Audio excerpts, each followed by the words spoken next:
ওম Sairam friends, আমি দিশানি নিয়ে চলে এসেছি তোমাদের কাছে একটা হেলদি আর টেস্টি রেসিপি নিয়ে।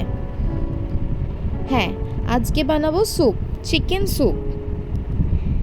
এই রেসিপিটা খেতেও যেমনি টেস্টি হয় তেমনি কম সময়েও খুব তাড়াতাড়ি রেডি হয়ে যায়। আমি জানি সবাই স্যুপ বানাতে পারো, বাট আমি কিভাবে স্যুপ বানাই তোমাদের সাথে শেয়ার করে নিচ্ছি।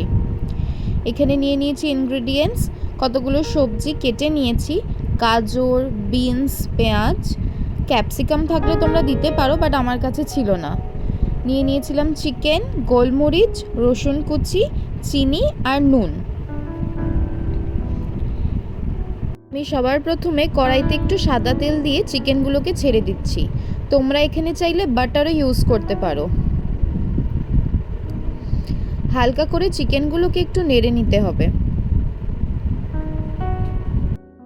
পুজোর সময় তো রাস্তায় টুকটাক বাইরের খাবার চলতেই থাকে, তাই পুজোর আগে আগে একটু হেলদি রেসিপি খেয়ে নেওয়াটা বেটার, তাই না? পুজো এনজয় করতে গেলে তো পেটটা ভালো রাখতে হবে। এক এক করে অ্যাড করে নিচ্ছি আমার কেটে রাখা সবজিগুলো, গাজর, পেঁপে, বিনস আর পেঁয়াজ। এরপর সাইড থেকে দিয়ে দিচ্ছি রসুন কুচি, গোলমরিচ, চিনি, কারণ আমি একটু মিষ্টি মিষ্টি খাবার খেতে ভালোবাসি। তারপরেই দিয়ে নিয়েছি স্বাদ মতো নুন। এবার কিছুক্ষণ সবজি আর চিকেনগুলোকে নাড়িয়ে চাড়িয়ে নিয়ে পরিমাণ মতো জল দিয়ে দিতে হবে। যেহেতু প্রেসারে সিটি মারতেই হবে, তাই কড়াইতে বেশিক্ষণ না সেদ্ধ করাই বেটার।